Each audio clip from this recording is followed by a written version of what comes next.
Authentic is sponsored in whole by Voice of Prophecy. You ever seen those cartoons where somebody's got like a devil on one shoulder and an angel on another? It's a cheesy way of describing what it's like to be tempted.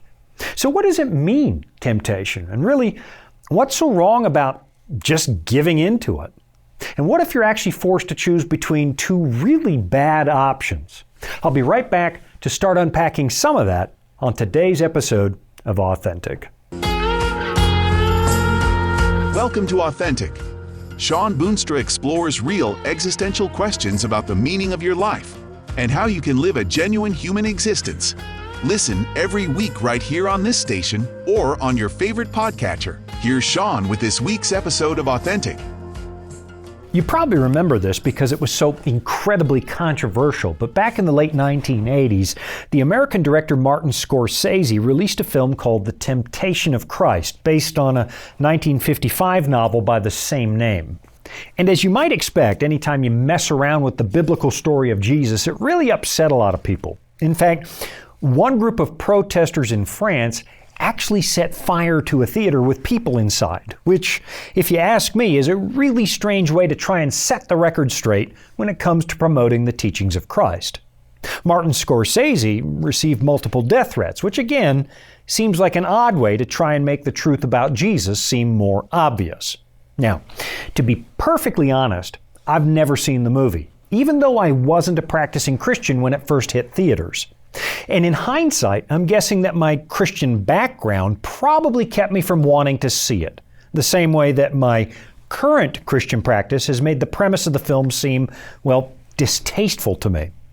Today, the teachings in the person of Christ are so important to me that I'm just not interested in waiting around in the mud with somebody who was trying to twist the life of Christ into something that it wasn't. I mean, let's be honest. The actual narrative you find in the Bible is challenging enough without having to make stuff up. And I've always felt that altering the story is kind of pointless. Because if Jesus was real, and he really was the Son of God, all you could possibly hope to do by changing the story is to cheat yourself of something pretty incredible. I mean, think of it like this. Let's pretend you were dying of a terminal disease, and the doctors have an actual cure. But you choose to believe that drinking dandelion milk is a better solution. In a case like that, you're going to die because you wasted time on a lie instead of investigating the life-giving truth. Of course, if it's all just fiction, then what does a little movie matter? Believe what you want and waste your time contemplating whatever you want.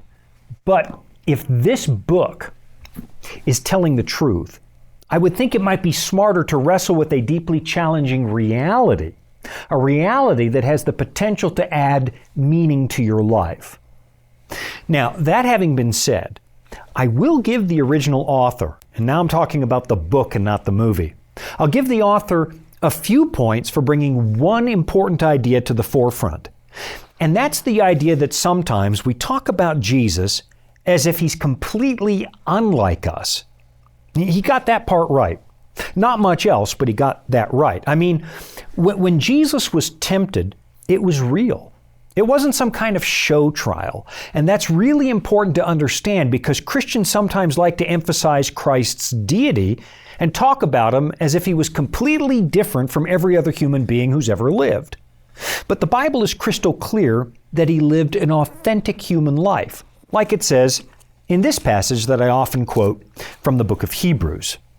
Seeing then that we have a great high priest who has passed through the heavens, the author tells us, Jesus, the Son of God, let us hold fast our confession. For we do not have a high priest who cannot sympathize with our weaknesses, but was in all points tempted as we are, yet without sin.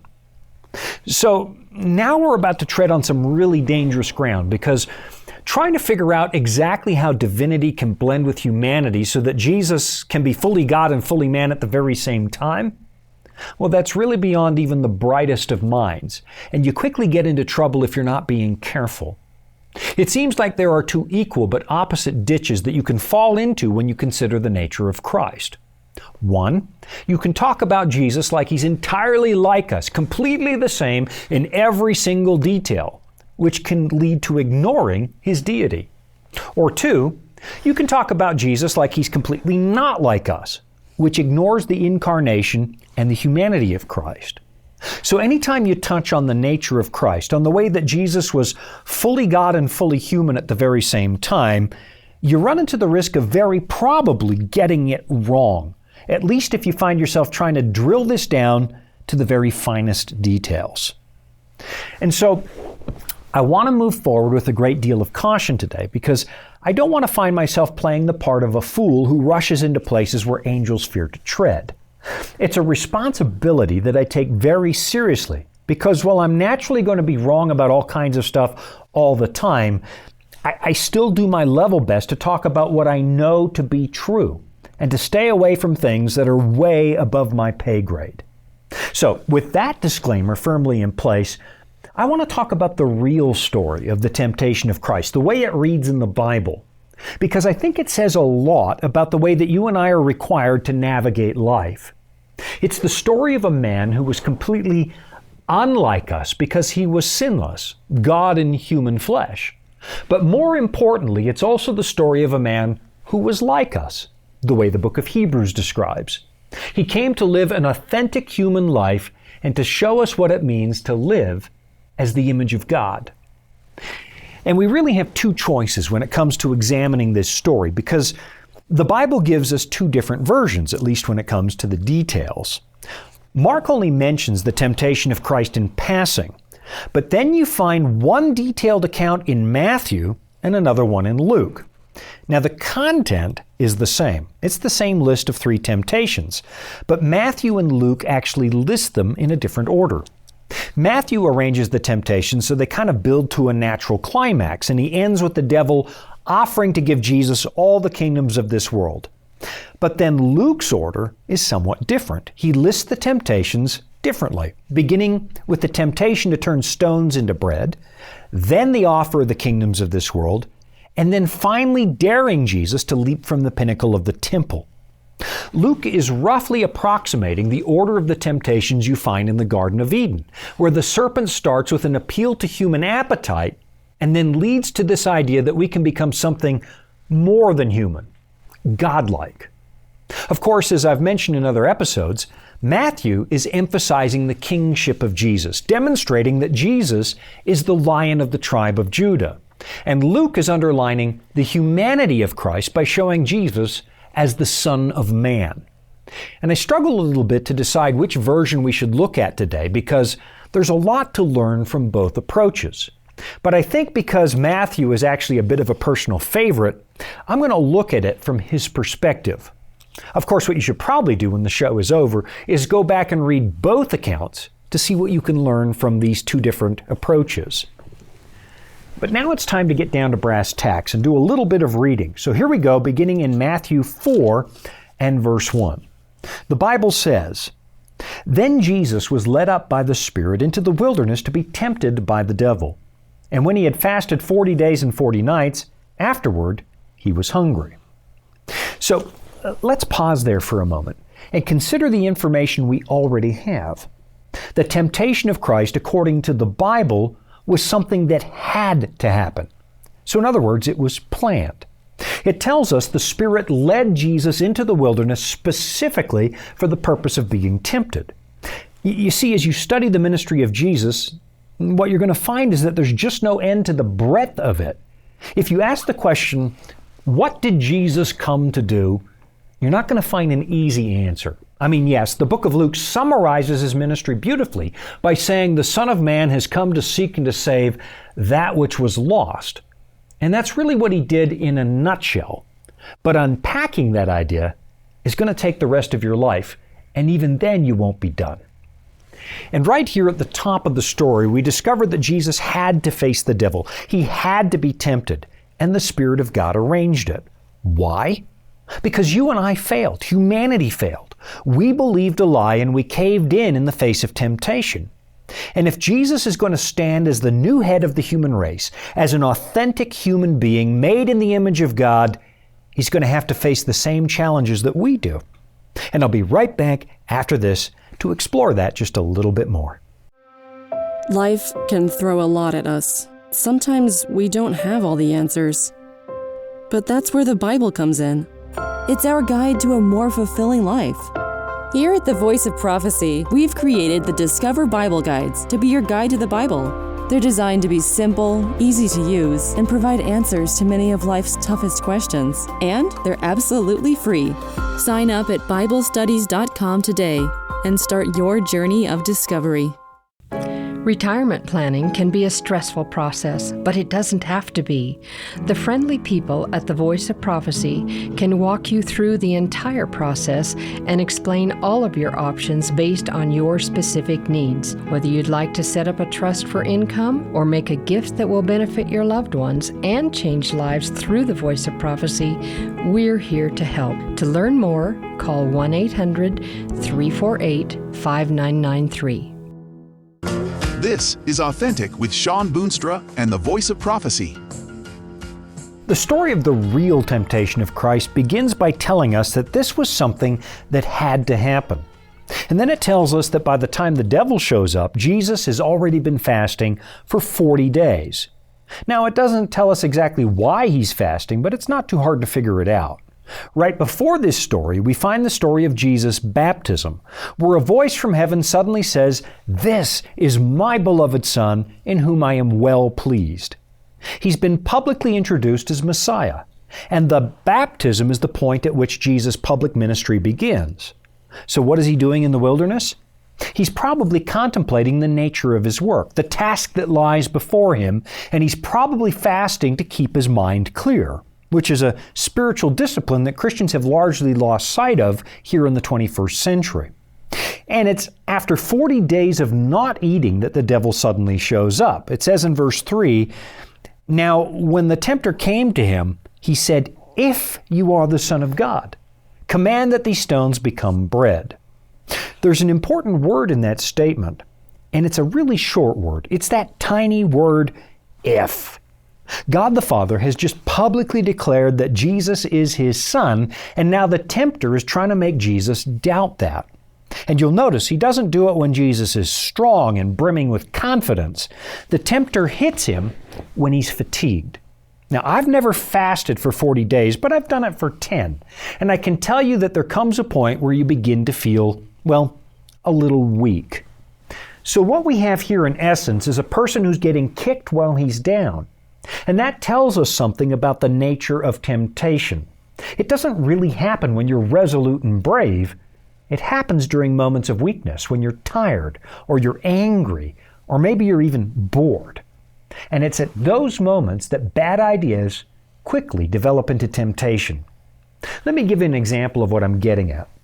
On a normal day, when you're making a purchase at the 7-Eleven, you can look at those lottery tickets on the counter and know that your odds of winning are incredibly low. 1 out of millions. So you have the presence of mind to think about your household budget, and you realize that dropping $50 on lottery tickets is not the best use of your money. In fact, it's not much better than actually burning the cash. But now let's suppose that you've been fired, and your funds are low, and you don't have the money you need to make your mortgage payment on the first of the month. This morning, you saw that the jackpot is now at $1.3 billion. So your desperate need begins to drive your appetite in ways that it wouldn't otherwise. And of course, you tell yourself that if you had that kind of money, you'd be the most benevolent person on earth, and you think about all the good you would do. You would build a new clinic. You would open an orphanage in India. You would even give most of that money to the church. But of course, the odds are exactly the same as they were before, which is as close to zero as you can get without it actually being zero. But now, for some reason, when you don't actually have $50 to spare, you're far more tempted to buy the tickets than when you do have the $50, because now you're being driven by desperation. Or maybe it's something far more serious than just spending a couple of bucks on a lottery ticket, which for most people is neither here nor there. Maybe you're tempted to go and rob a bank. It's something you would never do under any other circumstance. But now you're at risk of being thrown on the street, and your perception of reality is being skewed by your sense of desperation. I mean, don't most people judge criminals differently if we know they stole a loaf of bread because they were hungry? Everybody instinctively knows there's a difference between stealing because you're needy and stealing because you're greedy. The world's not going to judge you quite as harshly, and really, don't you need the money more than most people? Never mind that stealing actually transfers your problems to somebody else. And never mind the fact that people usually get hurt during a bank robbery or at least traumatized. In this case, we just tell ourselves the ends really do justify the means because we're in trouble. Now, what I'm not suggesting is that we shouldn't pay attention to someone's motives when we're considering punishment. I'm simply pointing out that desperation has a way of shifting our values, of making us consider things we would never consider under any other circumstance. What isn't a temptation when we're strong suddenly becomes one when we're weak. And that's what's happening to Jesus. He's been tempted after 40 days of fasting. Hey, the devil says, if you really are the Son of God, why don't you just turn these stones into bread? Easy peasy, no need to go hungry. It's the temptation of exception. Intellectually, you know it's wrong, but these are special circumstances, right? And most of us wouldn't hesitate to find an easy fix for hunger. And that's the way it always seems to go. We know that something is wrong, and of course we would never do it. But then we tell ourselves this is a special occasion. Just think about the number of times you've told somebody, look, I'm sorry I did that to you, but here's what you've got to understand. Understand what? That you actually had a good reason for behaving badly? Is that supposed to make the way you hurt somebody else now acceptable? Look, I understand there are special cases where you had to choose from the least among evils, like the famous conundrum that came from World War II. The Nazis are knocking at your door and they're demanding to know if you're hiding Jews. If you tell the truth, there's a good chance that innocent people are going to die. So you've got to make up your mind. Do you lie to save human lives? Or do you tell the truth and watch your house guests get herded into a cattle car and sent to a death camp? So yeah, in the real world, we often find ourselves up against some really hard choices. And sometimes we try to figure out not how to save the day, but how to cause the least harm. And I do think it might be a good idea to come back someday and re-examine that exact scenario, because I actually think there are good answers about how to navigate those kinds of ethics. But for right now, I just want to focus on the temptation we all experience. We like to convince ourselves that something might be wrong under most circumstances, but this circumstance is an exception. What we find the devil doing in this story is trying to convince Jesus to use his divine power to solve a human problem. But what Jesus came to do, at least in part, is to succeed where the first Adam failed. When the tempter first appealed to our appetite in Eden, it worked. We chose personal satisfaction over obedience to God. And in this story, precisely the opposite happens. Adam and Eve were not dying of hunger the day they were tempted. In fact, they lived in a world of plenty.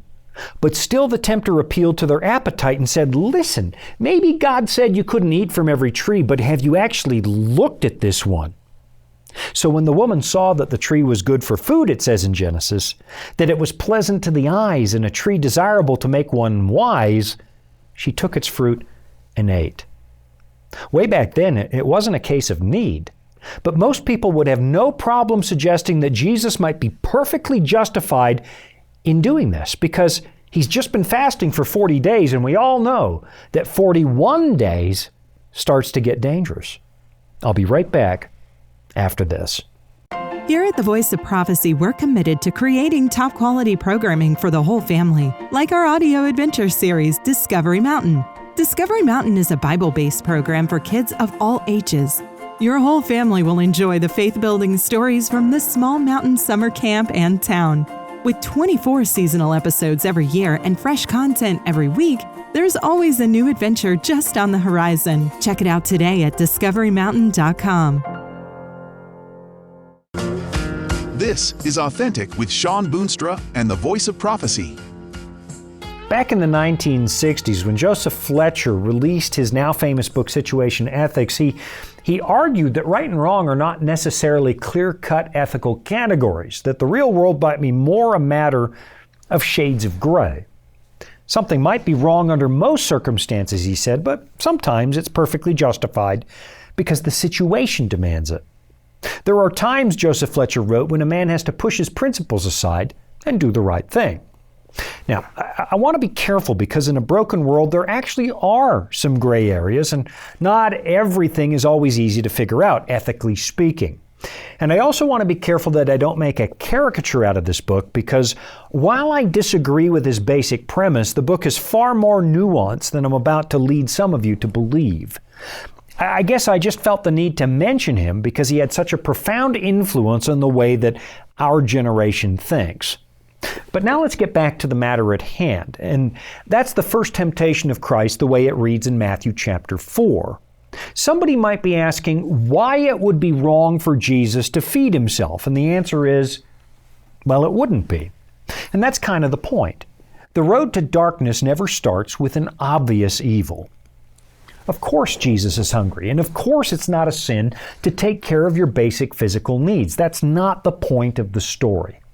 What the devil is suggesting is that Jesus should use his divine power for his own benefit. And he's also tempting him to defend himself. The heavens had parted, the voice of his Father had told the world that he was Messiah, the Son of God. And now, in a moment of physical weakness, another voice is saying, if you are the Son of God. In other words, he's tempting Jesus, the man, to doubt something that God has plainly said, which is exactly what happened in Eden. Do not eat from that tree, God said. But then the serpent whispered, did God really say that for real? Which brings us to Jesus' answer, which you find in verse 4. But he answered and said, it is written, man shall not live by bread alone, but by every word that proceeds from the mouth of God. Here's what's going on in this story. A balancing of two essential requirements. Our physical needs and our need to be in harmony with our Maker. And if you have to prioritize one of those, if it comes down to choosing between those two, we need to choose our relationship with God. The human brain is remarkably good at finding reasons to disobey. We have this talent for manufacturing a reason that God must be wrong in this particular case, that he would change his mind if he only understood our circumstances. You and I are remarkably gifted when it comes to the art of justification. And the fallen heart almost always chooses self. Just a few chapters later, Jesus makes it obvious why he made the decision he did. Listen to what he says in the Sermon on the Mount. Therefore do not worry, saying, what shall we eat? Or what shall we drink? Or what shall we wear? For after all these things the Gentiles seek. For your heavenly Father knows that you need all these things. But seek first the kingdom of God and his righteousness, and all these things shall be added to you. Have a look at what we already know from this story. The temptations were something Jesus had to go through, and it says that the Spirit was the one who led him into the wilderness. This was an exercise in trust, which is one of the biggest things the human race lost when we turned our backs on God. We used to trust what he said. We used to believe that he always had our best interests at heart. We used to trust that he actually knew what he was talking about. And then we listened to a serpent and foolishly tossed our trust out the window. So as a real human being, Jesus, the man, was going to have to restore that trust between the Creator and his creation. He was going to have to endure real privation, real discomfort, and trust that obedience was still important. And so no, there's nothing wrong with eating when you're hungry, but there is something wrong with taking moral shortcuts when you know full well what you should be doing. Jesus had to conquer appetite in pursuit of obedience because you and I rejected obedience for the sake of appetite. And if he was going to become the new head of the human race, he had to do this as one of us. If he'd caved into temptation, you and I would be lost. Our corporate rebellion, our corporate disobedience would stand on the books for all eternity, and there would be no justifiable way to restore us to the kingdom of God. What we have in the Bible is the story of a man who would not take shortcuts, who wouldn't take the easy road, not if it meant losing you. The final path to victory in this case included the cross. And if there was ever a reason to say, in this case, I'm just not going to do it, then that would have been it. But that also would have been game over for all of us. I'll be right back after this. Dragons, beasts, cryptic statues. If you've ever read Daniel or Revelation and come away scratching your head, you're not alone. Voice of Prophecy's free Focus on Prophecy guides are designed to help you unlock the prophetic mysteries of the Bible and deepen your understanding of God's plan for you and the world around you. You can study online or request them by mail. Visit BibleStudies.com and start bringing prophecy into focus today. Welcome back. It's Authentic with Shawn Boonstra and the Voice of Prophecy. So far, we've only explored one out of the three temptations. That means we're going to have to come back some other day. So maybe let's review some of the highlights so far. This is the story of a real man. He was God in human flesh, the divine Son of God. But he was also a real human being. And sometimes we forget that. I mean, yes, Jesus is larger than life, and he's very much unlike us in a lot of ways. But the point of this story is to show us that God understands what it's like to live in this place. When the Spirit led Jesus out into the wilderness, it wasn't a matter of just going through the motions. When the Bible says that Jesus was tempted, it means he was really tempted. And that's about the only part of the last temptation of Christ that the original author got right, the fact that Jesus was actually tempted. I've met a lot of Christians who tell me that Jesus couldn't have sinned in this story. And that doesn't really make sense, because then it's not a real temptation and he's not a real human being. And let's be honest about this. Jesus was tempted to do things that you and I will never be tempted to do, because changing stones into bread isn't exactly a part of our skill set. So in that sense, you might say that Jesus was tempted beyond what you and I go through. So yes, he could have sinned, or there wouldn't be a point to the story. But at the same time, I think it's important to point out that Jesus wouldn't have sinned because of his character. And there's no doubt that this story is designed to build your confidence in who he is. This is a God you can trust. You and me, we would have failed, but he didn't, which only goes to show that you really can trust him with your future. Look, I know some people say that none of this ever actually happened, but that's an impression that quickly fades away if you make the effort to sit down and actually read this. And I mean, really pay attention to what's happening. This is the story of a world full of people you can't trust, and a God who goes to great lengths to prove that he's trustworthy. So maybe it's time to give this story one more look. Maybe it's time to examine God as he comes to this world in human flesh to live among us, really as one of us, and succeed in every area that we failed and then gave his life for us. Look, I've run out of time today, so I'm going to have to leave the other two temptations for another time. Thanks for joining me today. I'm Shawn Boonstra, and this has been another episode of Authentic. You've been listening to Authentic, sponsored by Voice of Prophecy. Remember, you can listen every week right here at the same time. And thank you. Authentic is funded by listeners just like you. You can support at voiceofprophecy.com. That's also where you can find all the episodes you missed, or where you can listen again. That's voiceofprophecy.com.